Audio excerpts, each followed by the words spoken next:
Hello everyone, welcome back. In this video, I will show you how to find and copy tone address on Trust Wallet app.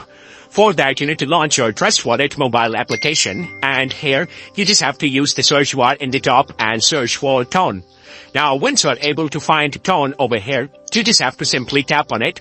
But as you can see that I have searched for tone, and here I have tone, so you just have to tap on it. And in order to find the tone address, you need to tap on the receive button. Afterwards, you will be able to see the QR code as well as the deposit address in front of you.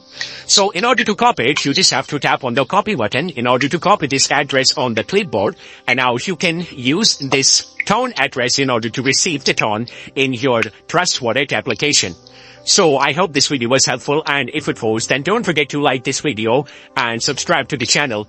Thank you so much for watching. Like and subscribe Softpro. We make easy to understand tutorials about business, project management, softwares, social media apps, and more. Softpro dream to 100,000. Thanks for watching.